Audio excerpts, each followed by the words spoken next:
What if I told you there's a computer system that can track a baseball 300 miles away, engage 100 targets simultaneously, and has shot down satellites in space?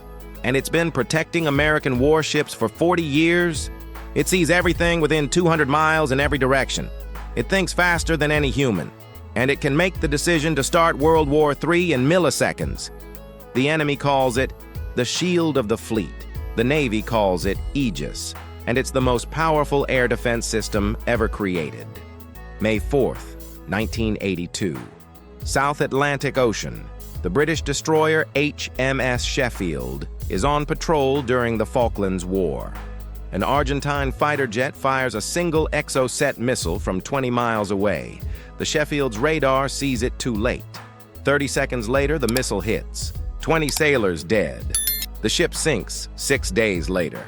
One missile, one hit, one modern warship destroyed. The Pentagon watched this and realized something terrifying. The next war wouldn't be won by who had the biggest guns. It would be won by who could see and react the fastest. Because the real nightmare wasn't one missile. It was a saturation attack. Soviet doctrine called for saturation attacks. 20, 30, 50 cruise missiles from submarines, ships, and bombers, all hitting a carrier battle group at once from different directions. Traditional naval defenses couldn't handle it. Radar operators would manually track targets. Fire control computers could only engage a few threats at once. By the time you dealt with missiles 1 through 5, missiles 6 through 50 had already killed you. So, in 1969, the Navy issued an impossible requirement. Build a system that can track hundreds of targets simultaneously, prioritize the most dangerous, and engage them all, automatically, faster than any human could react. They called it AEGIS, after the shield of Zeus in Greek mythology. The shield that couldn't be broken. 15 years and $3 billion later, the first AEGIS ship sailed, and naval warfare changed forever. At the heart of AEGIS is the SPY-1 radar, and it's unlike anything you've ever seen.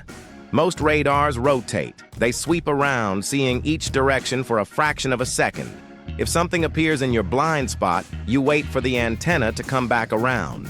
SPY-1 doesn't rotate. It doesn't move at all. It's a phased array radar, 4 flat panels facing in 4 directions, giving 360-degree coverage. Each panel has 4,480 individual transmitter elements. By changing the timing of each element by nanoseconds, it can steer the radar beam electronically. No moving parts. The beam can jump from target to target thousands of times per second. It can track a ballistic missile rising into space while simultaneously watching a sea-skimming cruise missile 5 feet above the waves. Detection range: 200 nautical miles for aircraft, 100 miles for missiles. It can detect a basketball-sized object at 165 miles. It can track over 100 targets simultaneously, not just track. It calculates their speed, course, altitude, threat level, and optimal intercept solution. For all of them, at once. It updates every target's position every second. Some radars update every 10 seconds. By the time they refresh, that Mach 3 missile has moved 6 miles. AEGIS never loses sight. But the radar is just the eyes. The brain is the AEGIS Combat System computer. It processes data from the SPY-1 radar, the ship's other sensors, data links from aircraft, satellites, and other ships in the fleet. It identifies each target, classifies it. Hostile or friendly, aircraft or missile, what type, where's it going, when will it be in range? Then it prioritizes. Which threats are most dangerous? Which are closest? Which weapons should engage which targets? How many missiles do we fire at each? And it does all this in milliseconds, faster than you can blink, faster than any human crew could possibly react. And here's where it gets controversial. AEGIS has a mode called Auto Special. In Auto Special, the computer doesn't ask permission. If it detects an incoming threat, it evaluates it, assigns weapons, and fires. all without human intervention. Why? Because against supersonic missiles, humans are too slow. From detection to impact might be 90 seconds. By the time a human analyzes the situation and gives the order, the missile has already hit. Of course, there are safeguards, rules of engagement programmed in, safety zones, IFF, identification friend or foe. But ultimately, Aegis can pull the trigger on its own. It's one of the only weapon systems where we've given a computer the authority to kill without asking, and that makes some people very uncomfortable. Now, Aegis can see everything, but seeing isn't enough. You need weapons, and Aegis has some of the most advanced missiles on Earth. The SM-6 Standard Missile. Range, 240 miles. Speed, Mach 3.5. It can shoot down aircraft, cruise missiles, ballistic missiles, and even enemy ships. It has its own radar. Aegis launches it in the general direction, and the missile finds the target itself. Fire and forget. The SM-3 is even crazier. This thing leaves the atmosphere. It's designed to intercept ballistic missiles in space, the mid-course phase of flight. The enemy launches a nuke aimed at Tokyo.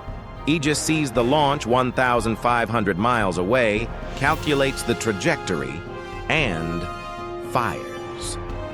The SM-3 climbs into space, releases a kinetic kill vehicle, basically a guided bullet, and hits the enemy missile at 15,000 miles per hour. In 2008, the US used an SM-3 to destroy a falling spy satellite. The target was traveling at 17,000 miles per hour. The intercept happened 130 miles above the Pacific. The closing speed was 22,000 miles per hour. Hitting a bullet with another bullet in space, while both are moving faster than anything you can imagine. And Aegis made it look easy. All these missiles launch from the Vertical Launch System, VLS. Instead of traditional launchers that point in one direction, VLS cells are tubes built into the ship's deck. The missile launches straight up, then tilts toward the target. This means the ship doesn't have to turn to shoot, critical when you're engaging threats from multiple directions. An Aegis cruiser has 122 VLS cells. A destroyer has 96. They can fire missiles every few seconds, a ripple fire of 20 missiles in under a minute, and those cells can hold different weapons. SM-6 for air defense, SM-3 for ballistic missiles, Tomahawk cruise missiles for land attack, ASROC for submarines, one ship, one system, multiple mission types. April 18, 1988. Persian Gulf. Iranian forces have been attacking oil tankers. The U.S. Navy responds with Operation Praying Mantis. The USS Wainwright, an Aegis cruiser, provides air defense for the task force. An Iranian F-4 Phantom fighter approaches, potentially hostile. Aegis tracks it, calculates intercept solutions, locks on. The pilot gets the message and turns away. Aegis doesn't fire, but the point was made. We see you, we can kill you. Choose wisely. But Aegis isn't perfect. 3 months later, another Aegis cruiser, USS Vincennes, makes a catastrophic mistake. Iran Air Flight 655, a civilian Airbus A300, takes off from Iran.